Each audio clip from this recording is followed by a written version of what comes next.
Assalamualaikum warahmatullahi wabarakatuh. Alhamdulillahi rabbil alamin. Wassalatu wassalamu ala asyrafil anbiya'i wal mursalin wa ala alihi wa sahbihi ajma'in, amma ba'd. Kaum muslimin wal muslimat yang dirahmati Allah, dalam sebuah hadis yang diriwayatkan oleh Imam Abu Dawud, dikisahkan bahwa pernah suatu hari Rasulullah sallallahu alaihi wasallam mengendarai seekor onta. Di belakang beliau duduk seorang sahabat kecil yang bernama Abdullah, anak dari sepupu Rasulullah sallallahu alaihi wasallam, Ja'far bin Abi Thalib. Abdullah bercerita bahwa sudah kebiasaan Rasulullah sallallahu alaihi wasallam, kalau dia ingin buang hajat, dia akan mencari tempat yang terlindungi, tempat yang mungkin dilindungi oleh sesuatu yang tinggi ataupun mungkin oleh kebun kurma. Maka pada hari itu dia memasuki sebuah kebun kurma milik salah seorang sahabat Ansor. Ternyata di dalam kebun kurma itu ada seekor onta. Melihat Rasulullah sallallahu alaihi wasallam, onta ini merintih. Onta ini menangis meneteskan air mata. Rasulullah pun melihat onta ini. Maka didekati oleh Rasulullah sallallahu alaihi wasallam, dielus punggungnya oleh Rasulullah, diusap-usap punuknya oleh Rasulullah sallallahu alaihi wasallam. Seolah-olah Rasulullah sallallahu alaihi wasallam ingin menyalami perasaan onta tersebut. Setelah onta ini tenang, maka Rasulullah sallallahu alaihi wasallam pun bertanya, "Man rabbu hadzal jamal? Liman hadzal jamal?" Siapa tuan dari onta ini? Siapa pemilik onta ini? Maka seorang pemuda pun datang dan berkata kepada Rasulullah sallallahu alaihi wasallam, "Hadza li ya Rasulullah." Onta ini milik saya ya Rasulullah. Maka Nabi pun berkata kepada pemuda tersebut, "Afala tattaqillaha fi hadhil bahima allati mallakakallahu iyyaha?" Apakah engkau tidak takut kepada Allah Subhanahu wa taala dalam persoalan onta ini, dalam persoalan ternak ini? Karena Allah Subhanahu wa taala yang telah mengeruniakan onta ini kepadamu. Fa innahu syaka ilayya, dia baru saja mengadu kepadaku, kata Rasulullah sallallahu alaihi wasallam, annaka tuji'uhu wa tud'ibuhu, bahwa engkau telah membuat dia lapar, engkau telah membuat dia lelah, memaksa dia untuk bekerja keras, tapi tidak mempedulikan makan dan minumnya. Kaum muslimin yang dirahmati Allah Subhanahu wa taala, Rasul marah kepada laki-laki tadi.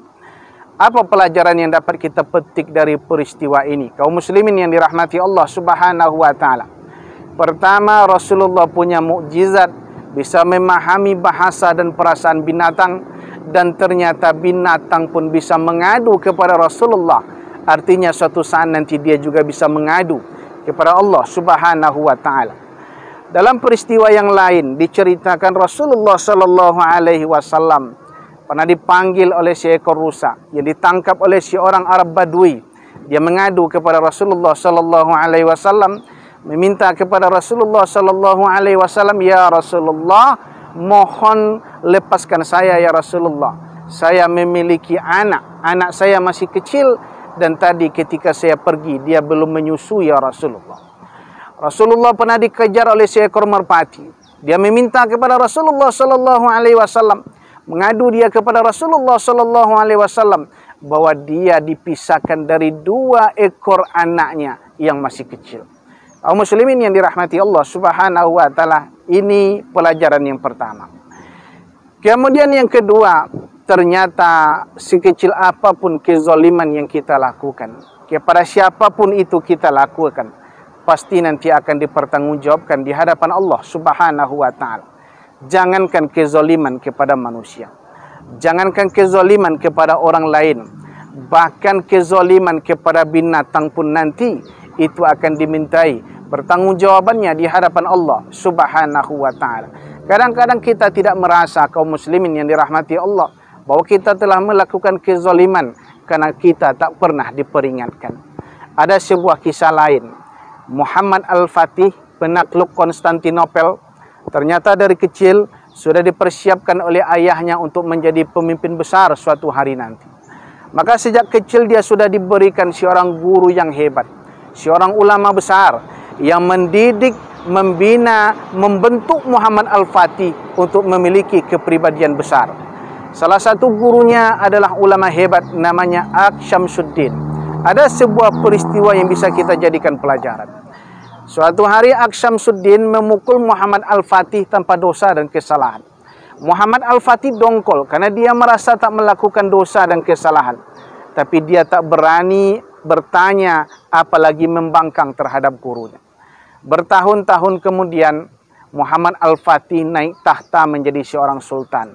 Dia pada saat itu menjadi pemimpin tertinggi. Tentu dia sudah punya keberanian untuk bertanya kepada gurunya.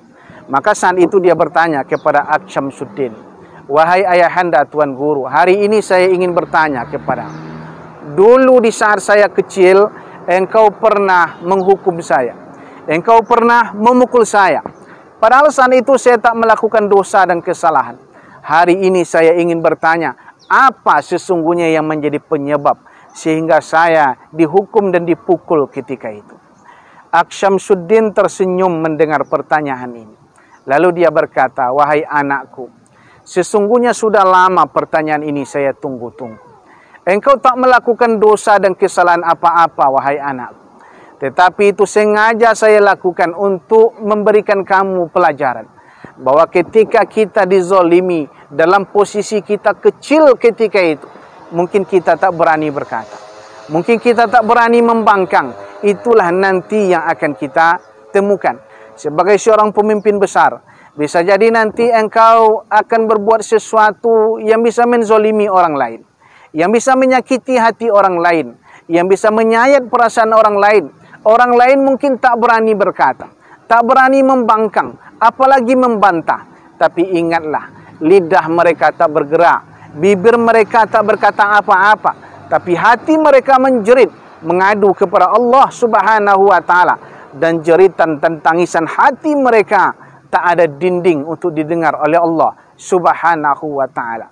Maka kaum muslimin yang dirahmati Allah Subhanahu wa ta'ala, apa pelajaran yang bisa kita ambil dari hadis yang singkat ini? Pertama, janganlah melakukan kezaliman. Berbuat baiklah di muka bumi. Berbuat baiklah kepada sesama kita. Berbuat baiklah kepada lingkungan kita. Bahkan kepada binatang dan tumbuhan. Karena dari kisah tadi kembali ditegaskan bahwa wa ma arsalnaka illa rahmatan lil alamin.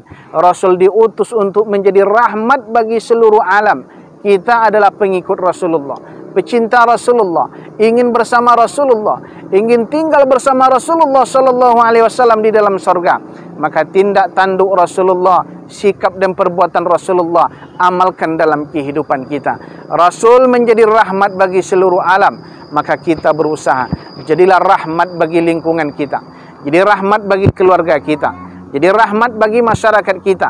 Jadi rahmat bagi lingkungan yang ada di sekitar kita. Mungkin binatang-binatang yang ada di rumah kita. Mungkin hewan-hewan yang ada di lingkungan kita. Tumbuh-tumbuhan yang tumbuh di daerah kita.